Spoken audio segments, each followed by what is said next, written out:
Universe. তো এই মুহূর্তে আমরা দেখব আপনি কিভাবে গিট এবং গিট হাব নিয়ে আরেকটু ডিটেলস। ওকে, তো এখন একটু বিস্তারিত দেখবো। সাপোজ আমি আমার ওয়েবসাইটের মধ্যে এটা এড করছিলাম। ওকে, তো এটা এখন কিভাবে আমি দেখতে পারি, এটা দেখতে হলে আপনাকে যেতে হবে আপনার গিটহাবে। গিটহাব থেকে আপনি যাবেন যে সেটিংসে। ওকে, সেটিংসে যাবেন পেজে। পেজ থেকে এই যে ডেপ্লয় ফ্রম ব্রাঞ্চ, আপনি এই যে এখান থেকে ব্রাঞ্চ থেকে এখানে যে মেইন সিলেক্ট করে দিবেন, তারপর এখানে সেভ দিবেন। হ্যাঁ, সেভ দেওয়ার পর এখানে প্রায় 10 সেকেন্ডের মতন ওয়েট করবেন। 10 সেকেন্ড ওয়েট করার পর আপনি এখানে রিলোড দেবেন। এই যে এখানে রিলোড দেবেন। রিলোড দিলে যে এখানে আসে নাই, এটা একটু পরে আসবে। ঠিক আছে, আমরা আপাতত অন্য কাজ করি। এই যে যে আমি যে আমার ওয়েবসাইটে আগে লিখছিলাম না, তারপর তো আমি গিটের মধ্যে পুশ করছি। এই যে আমার এই প্রজেক্ট ফোল্ডারটা আর ওই যে অনলাইনে যে গিটটা আছে ওটার মধ্যে কানেক্ট হবে কিভাবে? কানেক্টটা কিন্তু আমি ওই গিট পুশের মাধ্যমে করছি। এখন গিটটা যে এটার মধ্যে পুশ করলাম আমি আমার গিটহাব রিপোজিটরির মধ্যে, এটা কিভাবে দেখবো? এটা দেখতে গেলে এই যে আমি এখানে পেজ থেকে সেটিংস থেকে পেজ থেকে আমি এখানে ব্রাঞ্চ সিলেক্ট করে দিচ্ছি, মেইন ব্রাঞ্চ, তারপর সেভ দিয়েছি। এখন এখানে আসার কথা, আমি আবার একটা রিলোড দিই। এই দেখেন এখন এসে গেছে। আমি এটা ক্লিক করি, দেখেন hello universe, this is my first website. তো এই লিঙ্কটা কিন্তু আপনি আপনার যে কোনো বন্ধুকেই শেয়ার করতে পারবেন। আগে কিন্তু আমরা এটা পারতাম না। আগে আমার ওয়েবসাইটে একমাত্র শুধু আমার এই ডেস্কটপ কম্পিউটার থেকে দেখতে পারতাম, আর কেউ দেখতে পারতো না। কিন্তু এখন যে আপনি আপনার গিটহাবে ডেপ্লয় করছেন না আপনার ওয়েবসাইটটা, এটা কিন্তু এখন সারা বিশ্ব দেখার জন্য প্রস্তুত। ওকে, তো এখন আমরা সাপোজ যদি বলি যে এখন আমার এই কোডের মধ্যে আমি যদি নতুন কিছু এড করি, হ্যাঁ, যেমন আমি এখানে একটা যদি ইমেজ এড করি, ইমেজ ডট স্ল্যাশ আছে, এটার মধ্যে কোনো ইমেজ নাই। ওকে, তো আমি একটা ইমেজ কপি করে নিয়ে আসি। আমার পিকচারের মধ্যে কি ছবি আছে? সাপোজ আমার এই ইমেজটা দিলাম, অথবা এই যে টাইপের ইমেজটা আমি এটাকে কপি করলাম। কপি করে আমার যে মাইলস্টোনের ভিতরে যে মাই ফার্স্ট রিপু এইখানে ছিল, হ্যাঁ, কন্ট্রোল শিফট এন দিয়ে একটা নতুন ফোল্ডার ক্রিয়েট করলাম। আমি এখানে বললাম যে ইমেজেস। ওকে, ইমেজেসের ভিতরে আমি এটা দিয়ে দিলাম। তো এখন যদি আমি একটা ইমেজ দেওয়ার চেষ্টা করি, আমি এখানে দিলাম যে স্ল্যাশ, তারপরে এই যে ইমেজেসের ভিতরে এই ইমেজটা দিলাম। এখন যদি আমার এই যে সাব ফোল্ডার রুট ফোল্ডারের মধ্যে আমি এটাকে রাইট বাটন ক্লিক করে ওপেন উইথ লাইভ সার্ভার দিয়ে দেখেন এখানে আসছে। কিন্তু আমি যদি আমার লাইভ সার্ভারে দেখতে চাই, লাইভ সার্ভারটা কোথায় ছিল? লাইভ সার্ভারটা ছিল আমার এখান থেকে গিটহাবটা পাইতেছি না। আমি এখন গিটহাবটা আবার লিঙ্ক করি। কেমন? আমি github.com লগইন। ওকে, তো লাইভ সার্ভারটা কোথায় ছিল আমার? আমার লাইভ সার্ভারটা ছিল আমার এই যে আমি এখন একটু আগে কিন্তু যে রিপোজিটরি খুলছি, এটা কই? এই যে মাই ফার্স্ট রিপো 1। ওকে, এটার মধ্যে ঢুকলাম। ঢোকার পর কি কোথায় ছিল? সেটিংস, তারপর পেজেস, এই যে এইটা লাইভ, এই যে লাইভে কিন্তু আসে নাই। হ্যাঁ, কেন আসে নাই? আমার কিন্তু লোকাল সার্ভারে আসছে, কিন্তু লাইভে লোকালে কিন্তু কি ইমেজটা আসছে? হ্যাঁ, লোকাল ইমেজটা আসছে। এই যে লোকালে কিন্তু ইমেজটা আসছে, কিন্তু লাইভের মধ্যে ইমেজটা আসে নাই। কেন আসে নাই? লাইভের মধ্যে না আসার কারণ হচ্ছে আমি যে নতুন কোডটা লিখছি না, এই নতুন কোডটা যে লিখছি এটা কিন্তু গিটের মধ্যে পাঠাইছি না। গিটের মধ্যে কিন্তু কিন্তু আমি এটা পাই নাই, সেই জন্য লাইভের মধ্যে পাইছে না। তো এখন আমরা গিটটা ইচ্ছে করলে আমরা আগে তো কমান্ড প্রম্পটে করতাম, এটা কিন্তু একটু কষ্টসাধ্য। এখন কিন্তু আমরা কিবোর্ড থেকে কন্ট্রোল জে যদি দিই, আমাদের কিন্তু টার্মিনালটা ওপেন হয়ে যায়। তো এখান থেকে কিন্তু আপনি ডিরেক্ট কোড লেখা শুরু করতে পারবেন। সেক্ষেত্রে আমরা লিখলাম যে যেহেতু আমার এটা গিট আগে থেকে পুশ করা, সেহেতু আমি এখন দেবো যে গিট অ্যাড। ওকে, গিট অ্যাড স্পেস দিয়ে ডট, এই যে আমি নতুন একটা file git is not recognised command operable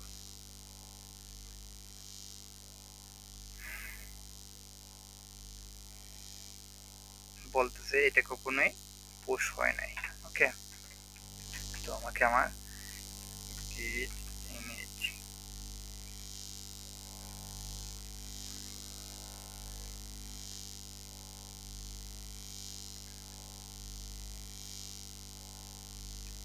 git add dot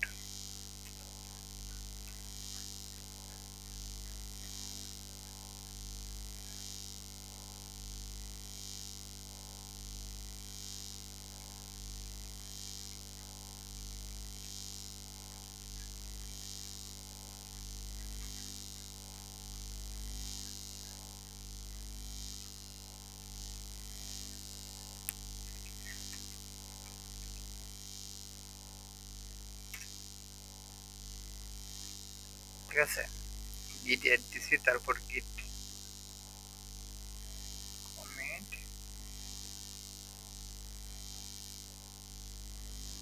এখন দিব যে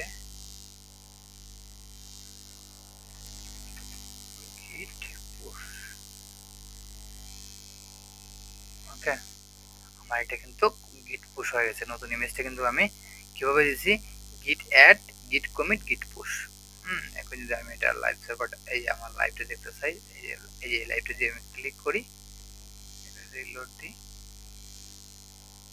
আচ্ছা এখানে বোধহয় সেভ হয় নাই।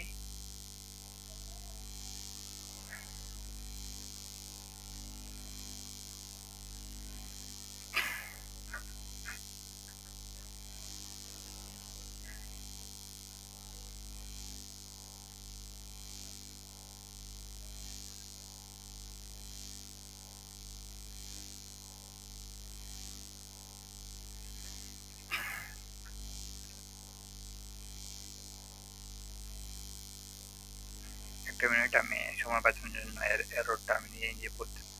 তো আমি আমার গিট শেলটা ডিলিট দিয়ে আপাতত গিট কমান্ড ডিলিট দিলাম। আমি আবার নতুন করে দিয়েছি যে কন্ট্রোল জে, ঠিক আছে,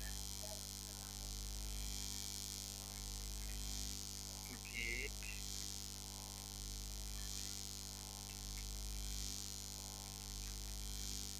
গিট কমিট।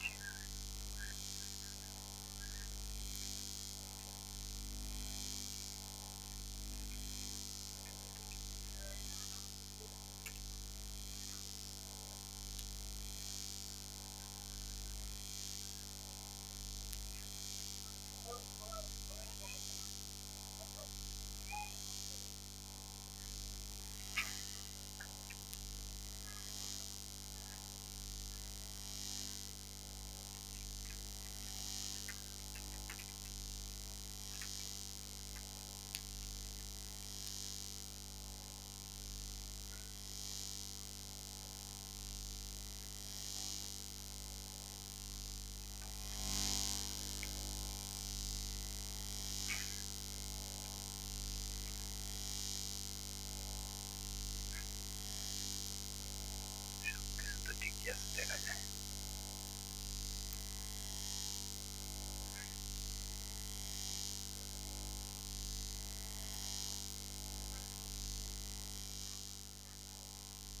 আচ্ছা, আমি একটা নতুন রিপোজিটরি ক্রিয়েট করি। আমি একটা নতুন রিপোজিটরি ক্রিয়েট করার জন্য আমার একটা আগে নতুন ফাইল ক্রিয়েট করা লাগবে। সাপোজ আমি এখানে আমি দিলাম যে control shift N, my second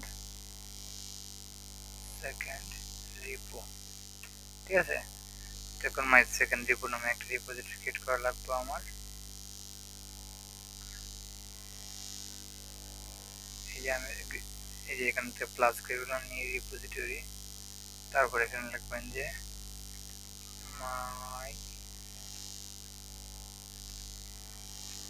second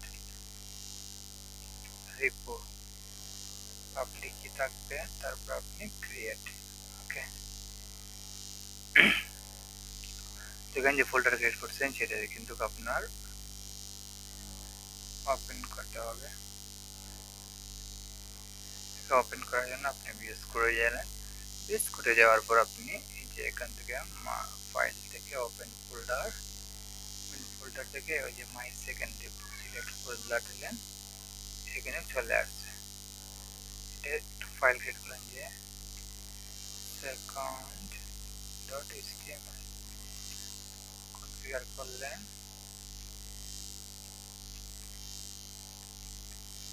second live website.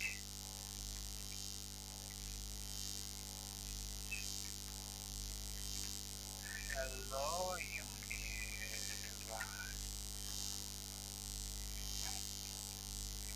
welcome to my second live website. Okay, তো এই যে সেকেন্ড লাইভ ওয়েবসাইট, এখন এটার সাথে তো আমার এটাকে তো কানেক্ট করা লাগবে, তাই না? নাহলে এখানে দেখাবে কিভাবে? কানেক্ট করতে গেলে আমরা কিভাবে করতে পারি? কিবোর্ড থেকে কন্ট্রোল জে অথবা কমান্ড প্রম্পট থেকে লিখতে পারি। তো আমরা এখন দেখবো যে কিবোর্ডের টার্মিনাল থেকে কিভাবে কোডটি লিখতে হয়। আমি কন্ট্রোল জে দিলাম, তারপরে এই যে চলে আসলো। আমি লিখলাম যে এখান থেকে সবকিছু কপি করে নিয়ে আসি। হ্যাঁ, যে কি ইনিট কন্ট্রোল সি দিয়ে কপি করলাম, মাউসটা এখানে নিয়ে রাইট বাটন ক্লিক করলে চলে আসে, এন্টার দিলাম। ইনিশিয়ালাইজিং এমটি গিট রিপোজিটরি ইনিশিয়ালাইজ হয়েছে। তারপর এখন আমি গিট অ্যাড, ওকে। তো গিট অ্যাড সাধারণত আমরা এই যে আমি নতুনটা দেবো না, সেটা আমরা জানি, আপাতত এটা ইউজ করি আমরা। এই যে এটা একটু স্পেস দিয়ে ডট দিবেন, ওকে। বিশ্বাস করেন এটা হয়ে গেছে।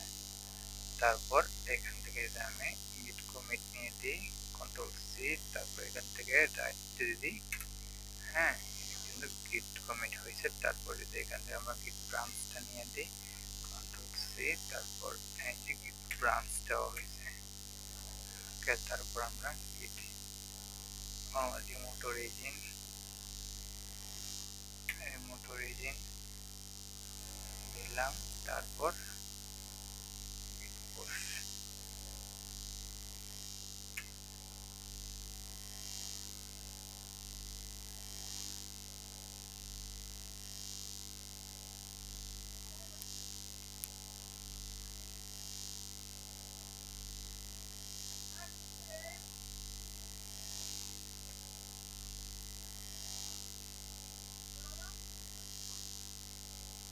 এই যে হিস্টোরি রেকর্ডের, এটা কিন্তু গিট পুশ।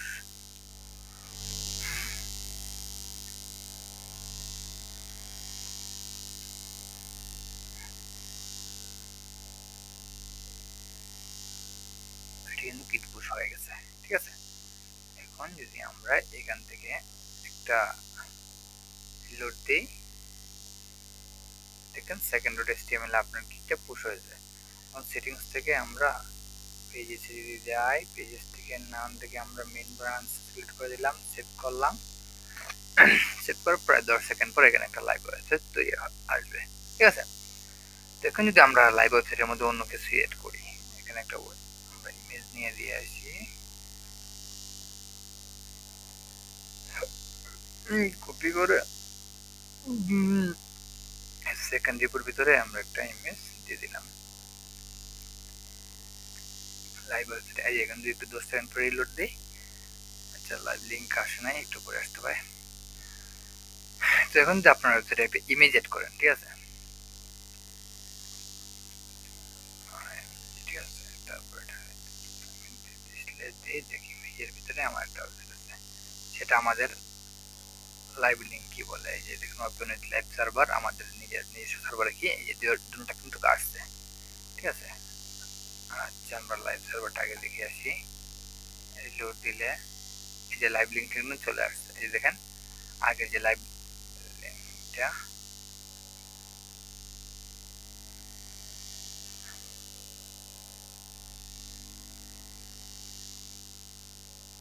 বলতেছে root folder or configure folder site configure at this address does not contain the requested file.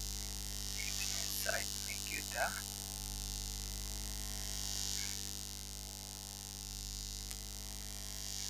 আচ্ছা, এটা root folder হচ্ছে না আমাদের, কিন্তু এখানে root folder দিয়ে দেওয়া লাগবে।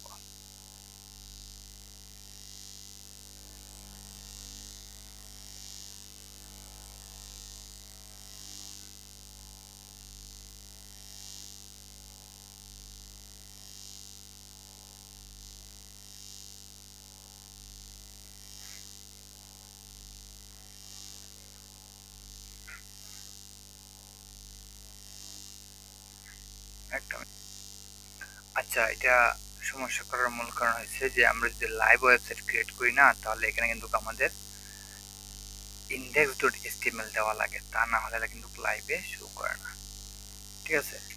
এটাকে আমরা সবসময় খেয়াল রাখবো আমরা যেন index.html, কারণ এখানে index.html ছাড়া লাইভ রিপোজিটরি ওরা কোনো কিছু নিতে পারে না, ফলস্বরূপ এখানে কিন্তু আমাদের সমস্যা হয়, ঠিক আছে।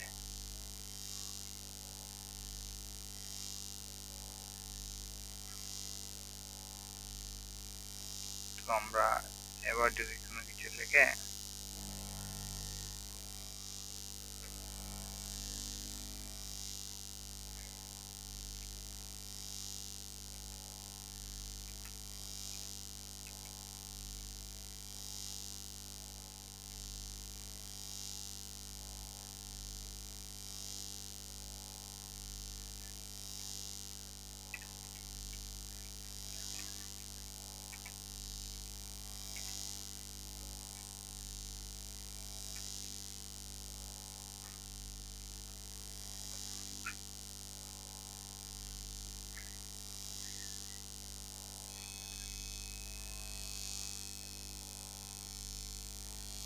আমরা দেখি একটা জিনিস, সেখান থেকে আমরা এই দেখেন এবার কিন্তু আমাদের এটা আসছে।